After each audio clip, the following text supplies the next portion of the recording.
cryptocurrency market. So earlier, nabanggit natin na sa crypto or sa financial markets, marami tayong klase or marami tayong markets na tinatawag. Meron tayong forex market or the foreign exchange market. And meron din tayong stock market and the cryptocurrency market.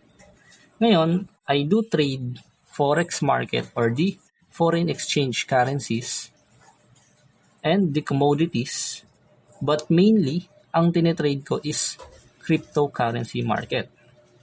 And since cryptocurrency market ang tinitrade ko or mostly ng tinitrade ko, we will discuss more on the things or some things that you need to know about the cryptocurrency market, especially since if you are planning to dive into cryptocurrencies. So we'll discuss this cryptocurrency basics for you to understand deeper kung saan nga ba nanggaling to or kung saan nga ba siya nagmula. Now, the cryptocurrency market is 24/7.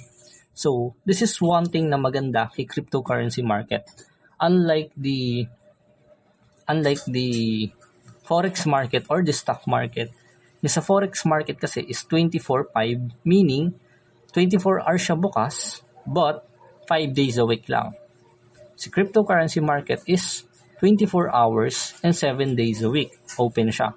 So basically, parang hindi siya nagko-close. Diba? While sa stock market naman, merong certain time lang ng pagbubukas nila. Right? Pag dito sa Philippine Stock Exchange, I don't know lang whether ganun din sa international. But basically, cryptocurrency market 24/7, which makes it good, but it can also be bad as well.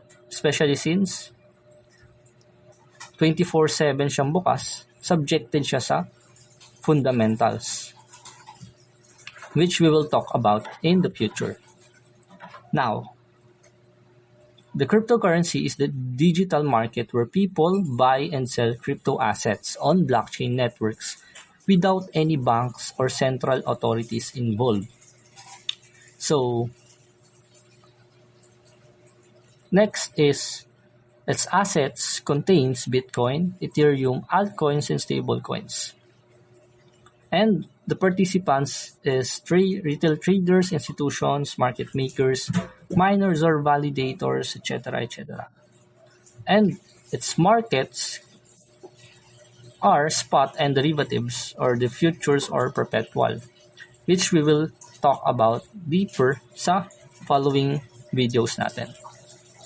And its drivers are supply rules or the Bitcoin halving, the liquidity, the leverage and demand, and etc., etc., which we will again talk about in the following videos. Now, let's move on naman sa history ng cryptocurrency. Just a quick history on the money or the evolution of money. And this is just the basic. And it could be expounded for what I know, but this is the basic history. Right? We started from the barter. Nagkaroon ng exchange between products, but napalitan siya ng golds and coins. Simply because the barter doesn't have an exact amount on which you can trade, di ba? Imagine you will trade a chicken for a 1 apple. Di ba hindi siya fair on what we see right now? Di ba? That's why it turned into gold and coins, into fiat currency, in which we use right now the government-backed currencies or the government-created currencies, which is the dollar, the yen, the euro.